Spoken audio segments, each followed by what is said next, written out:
when a small plane crashed on my quiet ranch. I was too busy saving lives to worry about anything else until HOA Karen showed up. She didn't offer help. She didn't ask questions. She called the cops to blame me for the crash. But what she didn't know, the federal government doesn't play games, and this time, they had her in their sights. The morning began like any other on the ranch, with quiet skies and the distant hum of wind brushing across the open fields. The animals stirred gently, the grass danced lightly, and the world seemed still. That sense of peace shattered in a matter of seconds when a low-flying engine sputtered overhead, its mechanical whine cutting through the silence like a blade. A small single-engine aircraft, later identified as a privately owned vintage model undergoing a routine flight check, experienced critical failure mid-air and descended rapidly, eventually crash-landing in the rear pasture of the ranch. The impact was violent but miraculously non-lethal, though fire and smoke quickly followed, signaling the seriousness of the event. The ranch was miles away from any major airfield, and the flight path had been legal but narrow, monitored by the Federal Aviation Administration. The pilot had attempted to guide the failing aircraft away from neighboring homes and densely wooded areas, aiming for an open stretch of land he must have spotted from above. His quick thinking saved lives, his own, his co-pilots, and possibly others upon impact. Both occupants suffered injuries but were conscious and alert. Emergency responders were called immediately. Local firefighters, medics, and law enforcement mobilized swiftly, converging on the property with speed and professionalism.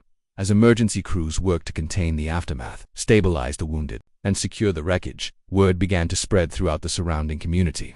News of a downed plane naturally drew attention. Concerned neighbors reached out to offer assistance, checking in to make sure no one else had been harmed or displaced. Some stood at a distance, watching silently as professionals managed the chaos. Others quietly prayed for the pilot's safety and expressed gratitude that the crash hadn't caused a wildfire or structural damage to nearby properties. Not all the attention, however, came from a place of care. Within minutes of hearing the commotion, a well-known figure in the neighborhood, Karen, the self-appointed enforcer of HOA standards, showed up uninvited and unannounced. Known for her relentless monitoring of violations as small as fence height or mailbox color, she seized the plane crash as another opportunity to assert control. Her first instinct wasn't to check on the injured or to assist in any way. Instead, she pulled out her phone and began making a series of frantic calls to the police, to city code enforcement, to anyone she believed would punish the ranch owner for allowing a plane crash on their land. With no understanding of airspace law, emergency protocols, or aviation procedures, Karen framed the event as deliberate negligence. She claimed the ranch had been hosting illegal flights and that the plane was part of unpermitted air traffic. She told officials the ranch owner might be running a private airstrip without HOA permission. Her statements were not only false but wildly irresponsible, especially during an ongoing emergency. Her obsession with control blinded her to the human stakes of the incident, reducing a traumatic aviation emergency to nothing more than a power struggle in her mind. Karen's complaints were filled with exaggeration and baseless accusations. She insisted the crash violated HOA policy, even though aircraft regulations fall entirely outside HOA jurisdiction. She tried to convince officers and code enforcers that the plane had damaged community aesthetics and demanded immediate citations. What she failed to grasp was that the incident had already triggered a federal-level investigation under the FAA and the National Transportation Safety Board, who had jurisdiction over aircraft incidents. Local responders were merely the first line of action. While professionals focused on safety, documentation, and recovery, Karen grew louder. She snapped photos of the wreckage, crossed emergency tape lines, and began questioning medics and firefighters, as if she were conducting her own investigation. When told to step back, she loudly insisted on her rights as an HOA board member, refusing to acknowledge that she was interfering with a live emergency. Her conduct disrupted the flow of coordinated response and drew the attention of federal agents on the scene, who began documenting her actions for potential legal follow-up. The plane itself had been cleared for flight earlier that day and carried no illegal cargo, weapons, or passengers. The pilot had all necessary certifications, and the crash was determined to be the result of an engine malfunction, no fault of the ranch owner, and certainly no evidence of wrongdoing on the property itself. The FAA began collecting flight logs and reviewing maintenance records while ensuring the crash site remained undisturbed. Meanwhile, Karen's repeated calls to law enforcement, each one more hysterical than the last, began clogging dispatch lines, wasting resources needed elsewhere. Instead of contributing to resolution or recovery, Karen escalated the situation for personal satisfaction. Her relentless efforts to implicate the ranch owner backfired as she attracted unwanted attention from multiple agencies. She had crossed a line not just morally, but legally. What started as a neighborhood emergency quickly evolved into a federal incident, with Karen, unknowingly, stepping into the spotlight for all the wrong reasons. The aftermath of the crash did not cool Karen's appetite for authority. With emergency personnel actively managing the situation and federal investigators starting their assessment, Karen began amplifying her presence as if she were leading the operation. She contacted every local agency she could find, escalating her claims with increasing absurdity. Her narrative transformed from community concern to outright conspiracy theory. She told officials the ranch had been operating as an unauthorized airfield and accused the property owner of conducting clandestine aviation activity. Despite the complete lack of any evidence, she doubled down, hoping someone would take her seriously simply because she wouldn't stop talking. Karen's reputation in the neighborhood as a relentless rule enforcer wasn't new. She had previously fined residents for minor landscaping choices, pet leash lengths, and unapproved holiday decorations. But this time, her reach exceeded the bounds of HOA authority and dipped dangerously into obstruction of federal protocol. She tried to initiate an HOA investigation into the crash, demanding copies of FAA reports and threatening to take the matter to the mayor's office if she wasn't given control over the communication between responders and the community. She positioned herself as the voice of the neighborhood, though no one had asked her to do so. In reality, most residents had grown weary of her antics long ago. She began taking pictures of every official vehicle that arrived, documenting badge numbers, and accusing the first responders of negligence when they refused to answer her barrage of questions. Her self-righteous tone, combined with her ignorance of aviation law, made her a frustrating presence. She insisted the wreckage be cleared immediately, citing visual disruption and potential property value damage. She demanded that investigators work faster, though their process was careful and methodical by design. Her impatience wasn't just annoying, it was dangerous.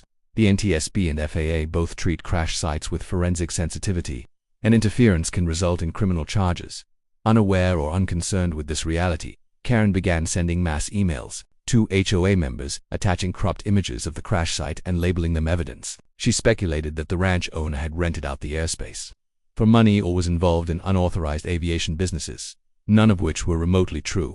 Her emails quickly circulated, but instead of rallying support, they raised eyebrows. Neighbors who had been sympathetic in the past were now questioning her sanity. Her fixation on blame and control had evolved into something more troubling, personal crusade, fueled by imagined power. Her attempts to pressure local police also failed. When officers on the scene explained that the incident was already under federal jurisdiction, she accused them of refusing to protect a neighborhood. She claimed they were covering up for the ranch owner and vowed to expose what she called a multi-agency failure. Her tone escalated into aggressive entitlement, and her behavior bordered on harassment. She sent multiple voicemails to the FAA's regional office, using legal terms she didn't understand, and attempted to file complaints against federal employees for not prioritizing community rights. Meanwhile, FAA and NTSB officials noted that Karen had trespassed onto secured investigation areas more than once. She crossed boundaries marked with tape, ignored verbal warnings, and even attempted to speak to the pilot without clearance. Her disregard for chain-of-command protocol was alarming. She also posted footage of the crash site on her social media platforms, including drone footage she had commissioned herself. The drone flew dangerously close to the site, violating both federal drone flight regulations and interfering with the protected airspace temporarily designated around a crash zone. The drone footage was the tipping point. FAA investigators traced the flight path of the drone and issued a formal notice of violation. Karen had hired an unlicensed drone operator and instructed them to get close-up footage for the HOA newsletter. She failed to obtain permission to film a federally controlled zone and, worse, posted sensitive content publicly, including partial footage of injured victims. Her actions not only jeopardized the investigation but also breached the privacy rights of those involved in the crash. Federal agents began compiling evidence of Karen's interference. They documented her trespassing, unauthorized recordings, and public dissemination of restricted footage. They also noted the volume of false reports she had filed and how her communication had overwhelmed local emergency lines. Her obsession with asserting dominance had crossed over from irritating to unlawful. The very system she believed she could manipulate had now turned its eyes on her. Instead of focusing on safety, truth, or recovery, Karen had tried to weaponize a tragedy to settle imagined grievances. She believed that by being loud and persistent, she could manipulate the outcome to her liking. But her lack of understanding of federal authority, her disregard for protocols, and her arrogant belief that she could outmaneuver aviation investigators ultimately triggered a far more serious outcome. She had made herself a part of the incident, and, in doing so, she became the next subject under investigation. As the initial emergency response stabilized and investigators gained full control of the crash site, the federal agencies involved began reviewing the timeline of events surrounding the incident. The Federal Aviation Administration, FAA, and the National Transportation Safety Board, NTSB, prioritized mechanical forensics and data analysis from the aircraft, but they also documented interactions with civilians during the early hours of the investigation. Among the names and activities flagged for further scrutiny, one stood out with increasing frequency: Karen, the overzealous HOA board member. who had gone beyond simple community interest and crossed into active interference. The first wave of evidence was collected from the body cameras and field notes of law enforcement officers. Reports described Karen trespassing repeatedly into the secured perimeter, ignoring verbal warnings and obstructing medical teams as they moved personnel and equipment. FAA officials noted that she disrupted interviews with witnesses by injecting her own speculations, often contradicting the facts emerging from the official investigation. Her efforts to redirect attention away from the crash's cause and toward irrelevant community complaints raised concerns. She had no connection to the aircraft, no standing in aviation matters, and no role in rescue or regulatory processes. Yet she continued acting as if she were in charge. The FAA reviewed several of the complaint calls Karen had made to multiple agencies. Her statements were contradictory and lacked credibility. She claimed, without evidence, that the ranch owner had planned the crash as a form of protest against HOA policies. She suggested there had been unlicensed aircraft operating from the property for weeks, though no such activity was recorded on local radar or airspace monitoring systems. Her language was aggressive, accusatory, and speculative, containing phrases like illegal air traffic hub and secret runway operations. Investigators noted that her claims were not just false but intentionally misleading, designed to shift responsibility onto someone else in a moment of crisis. In addition to the calls, federal agents turned their attention to digital content Karen had shared online. On her personal social media profiles, she had uploaded edited videos of the crash scene, including drone footage of injured victims, rescue efforts, and aircraft parts still under investigation. Her posts were captioned with inflammatory remarks about the ranch owner and vague accusations of criminal activity. She encouraged viewers to demand answers and tagged local politicians, media outlets, and HOA members in an attempt to generate public outrage. These posts violated multiple FAA and Homeland Security regulations regarding sensitive aviation incidents and the distribution of unauthorized imagery from a controlled site. Drone footage in particular triggered an immediate response. Karen had hired an uncertified drone operator to film the crash site during active investigation hours, which directly violated temporary flight restrictions TFRs placed over the zone. These restrictions had been issued shortly after the crash to ensure safety, protect investigators, and prevent tampering. Karen's drone flew within feet of investigators, risking collisions with helicopters and violating altitude and proximity limits. The footage captured included identifiable images of injured individuals, which raised legal concerns under privacy laws. Furthermore, by posting the footage online, she had breached digital dissemination protocols outlined in FAA and DHS regulations. When interviewed, the drone operator admitted Karen had instructed him to get as close as possible for dramatic effect and had even offered a bonus for exclusive footage. This testimony supported the claim that Karen had knowingly orchestrated a violation of federal airspace and used an unlicensed contractor to do so. Investigators logged this as intentional interference with a federal investigation. It was no longer a matter of misinformed concern, it was obstruction.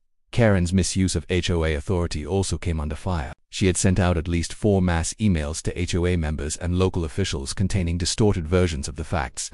These emails included terms like aviation threat, private flight school activity, and hidden airstrip violations, none of which were supported by FAA or local law enforcement. The property had never hosted aircraft, and the crash had been purely accidental, caused by mechanical failure in the aircraft's engine system. Karen's circulation of false claims incited suspicion and caused unnecessary panic among some residents, damaging the reputation of the ranch owner and drawing negative media attention to the neighborhood. As the FAA and NTSB compiled their findings, Karen's name remained a recurring entry in multiple interference reports. Her presence had caused delays, forced additional security to be deployed, and complicated witness interviews. She had distracted personnel, published restricted content, and mobilized public pressure based on lies. Internal agency communications began referencing potential charges, ranging from obstruction of a federal investigation to violations of FAA regulations and digital misconduct involving unauthorized aerial surveillance. Her actions were now seen not as passionate civic involvement, but as a reckless, self-serving crusade that disrupted the safety, order, and accuracy of a critical aviation inquiry. Her overreach had consequences beyond her understanding. She believed her community title granted her unlimited influence, but in the realm of federal authority, her entitlement had backfired spectacularly. With each new piece of evidence, Karen transitioned from an irritant to an official liability, and what began as a local emergency had become the foundation for federal penalties, targeting her directly. As the federal case against Karen gained momentum, the agencies involved began formal coordination to address the legal violations she had committed during and after the crash. The FAA filed a preliminary report citing multiple breaches of temporary flight restriction zones, unlawful drone activity, and interference with federal personnel. The Department of Transportation added their own citations due to Karen's deliberate obstruction of transportation investigators. Her behavior, once seen as meddling, had reached the threshold of criminal accountability. The FAA's Enforcement Division issued Karen an official notice of proposed civil penalty, outlining several major infractions. First was the unauthorized drone activity. Operating a drone in restricted airspace is a serious violationist, especially in the aftermath of a crash. Not only had the drone endangered investigators and first responders, but the video content it captured was disseminated publicly before being cleared. Karen was listed as the client who commissioned the flight, and her name was directly tied to the flight plan submitted under false information. The drone operator faced fines of his own, but Karen, as the financier and orchestrator, bore the greater burden under federal accountability statutes. Secondly, the FAA cited her for impeding investigation personnel, violating clearly marked site boundaries, and willfully disobeying instructions from on-site officials. These incidents were recorded in written statements and body camera footage, showing her repeatedly crossing caution tape and disrupting logistics by attempting to speak with victims and officials. She had delayed recovery operations by interfering with the collection of evidence and caused the NTSB to adjust their procedures on site. Her actions created both a physical and administrative burden, parallel to the FAA's actions. The Department of Justice began reviewing the matter for obstruction charges. Federal agents documented how Karen's false reports tied up local emergency services and generated confusion across jurisdictions. The flood of baseless complaints she submitted had diverted law enforcement resources at a time when clarity and coordination were critical. She had submitted more than a dozen false reports, each one containing inconsistencies, emotional exaggerations, and accusations unsupported by any official data. These reports were now part of a broader federal inquiry into misuse of emergency systems. The HOA board, initially hesitant to speak publicly against one of its own, received formal notice of Karen's violations. Under public pressure and in light of the evidence, they convened an emergency session to discuss her standing. Many board members had long grown weary of her aggressive interpretation of HOA rules. But now, her behavior threatened the HOA's liability. Her use of board email systems to spread misinformation had triggered complaints from multiple residents, and her repeated misrepresentation of HOA authority in federal matters placed the organization under unwanted scrutiny. A resolution was passed suspending her from all HOA duties pending legal outcomes. Karen's neighbors, once passive observers of her antics, began speaking out. Residents shared stories of fines she had issued for minor landscaping discrepancies, threats made over parking violations, and even attempts to monitor backyard activities with binoculars. Her reputation collapsed under the weight of her actions. The same people she once policed were now petitioning for her permanent removal. Several neighbors submitted statements to federal investigators detailing how Karen had tried to pressure them into signing complaints against the ranch owner, even after knowing the crash was accidental. Public sentiment had clearly shifted. Local news outlets picked up the story when the FAA penalties were made public, and headlines painted Karen not as a concerned citizen but as a cautionary tale of overreach and arrogance. Her name trended for days in local digital forums, where screenshots of her inflammatory emails circulated alongside the footage she had posted. Her attempt to position herself as a heroic whistleblower had backfired completely. She was now known citywide not for leadership, but for legal entanglement and embarrassment. The final blow came from the Department of Homeland Security. Their internal review flagged Karen's publication of drone footage as a violation of restricted data dissemination protocols. Even though the crash had not involved terrorism or national defense, any incident under federal investigation falls under DHS cyber monitoring during active inquiry.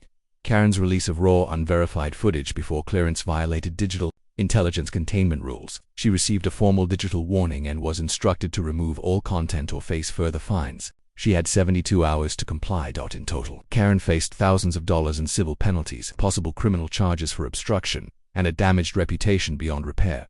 Her personal accounts were monitored for non-compliance. Her HOA status was in question. Her social standing among neighbors was irrevocably broken. She had turned a tragic emergency into a stage for control and dominance, believing that her voice, her rules, and her power mattered more than the law. Instead, she discovered that federal agencies answered to facts, not ego. As the formal letters arrived, each bearing the seal of a different authority, Karen's world began to shrink. What started as an attempt to assert dominance over her neighborhood, that evolved into a storm of legal consequences. She was no longer feared, she was pitied. The very structure of oversight and discipline she once tried to weaponize had turned and disciplined her in return with far more power, reach, and permanence than any HOA could ever command. The ripple effects of Karen's actions extended far beyond the fines and formal warnings. As federal penalties landed and the public narrative turned against her, the long-term consequences began settling in with weight and permanence. She attempted to downplay the charges, framing them as misunderstandings or administrative overreach, but her excuses failed to convince anyone. The agencies involved had documented every action with timestamps, surveillance, and sworn witness accounts. Her behavior was not just scrutinized, it was preserved in digital archives, reports, and legal filings that could follow her for years. Karen's once feared presence in the community quickly evaporated. Residents who had once tolerated her obsessive rule enforcement now treated her with visible disdain. The HOA board, no longer silent, released a formal statement denouncing her misuse of power and condemning her behavior during the crash investigation. She was removed from her position permanently by a majority vote. The same board meetings she once dominated were now filled with public questions about how they had allowed her influence to persist for so long. Reforms were proposed to prevent any one member from gaining unchecked authority again. Karen's legacy was no longer one of leadership. It was a lesson in abuse of power. Her attempts to rebuild her social credibility were met with rejection. Invitations to neighborhood events dried up. Group chats excluded her. Parents avoided her at the park. Local business owners removed her from their mailing lists, and community volunteers asked her not to attend planning meetings. Karen, who once used her position to monitor everyone else, found herself under quiet surveillance, watched, not for rule-breaking but for the damage she might cause next. Trust had vanished. Even her closest acquaintances distanced themselves, fearing guilt by association. Legally, the penalties mounted. The FAA's civil fine, which had initially been proposed, was upheld after her appeal failed. The agency cited her willful and repeated interference with a federally restricted zone and intentional misuse of unlicensed aerial surveillance. In addition to a hefty financial penalty, she was barred from any future use of commercial drone services, and her name was flagged in aviation incident databases. The Department of Transportation issued a separate citation for obstruction of emergency response, and the Department of Homeland Security followed up with a formal digital compliance order. She had to remove every trace of her content within a federal deadline or face further action. As her legal and financial troubles grew, so did her isolation. She received notice from her homeowner's insurance that her coverage would not be renewed due to community-based liability exposure. Without coverage, she risked penalties from her mortgage provider and would have to pay premiums far above market rates with any new insurer willing to take the risk. Her digital reputation took a nosedive as well. Websites that monitor public records and civil cases began listing her violations. A simple Google search of her name now showed federal penalties, HOA scandal headlines, and archived screenshots of her inflammatory posts. Reputation management services reached out with offers, but their fees were too high compared to the fines she now owed. Karen's finances strained under the weight of legal costs, administrative penalties, and the rapid decline in her neighborhood's support. She had no legal insurance to cover civil aviation fines. Several neighbors filed defamation complaints, citing the false accusations she had circulated during her campaign against the ranch owner. Although most settled quietly, the damages still added up. Her once tidy control over her domain was reduced to a daily exercise in damage control. What stung most was the complete reversal of her authority. HOA Karen had built her identity on control of lawns, fences, flags, and seasonal decorations. She had relished pointing out violations and issuing warnings. But now, when she walked down the street, there were no greetings, no nods of approval. Her clipboard was gone. Her power was revoked. She had no voice in community discussions and no one willing to entertain her advice. She had become what she never tolerated, an outcast who no longer met the unspoken standards of the community. The ranch owner, the unintended target of her wrath, was cleared of all suspicion. Federal reports confirmed that the plane crash was caused by a mechanical failure and had no connection to the property. In a powerful gesture, the ranch hosted a small appreciation event for the first responders who managed the crisis. Karen predictably was not invited. The event became a symbol of neighborhood unity, one that had formed not just in response to the crash, but in defiance of Karen's divisive tactics. The consequences Karen never saw coming were not just legal, they were social, emotional, reputational, and irreversible. Her belief that her HOA position made her untouchable had collided with the power of federal law, community resilience, and the simple truth that fear-based control has a breaking point. She had used authority as a weapon, and in the end, that weapon turned on her. What was left was not respect or fear, but silence, a silence that grew every time someone passed her house without a wave, every time her emails went unanswered, and every time a new neighborhood decision was made without her voice in the room.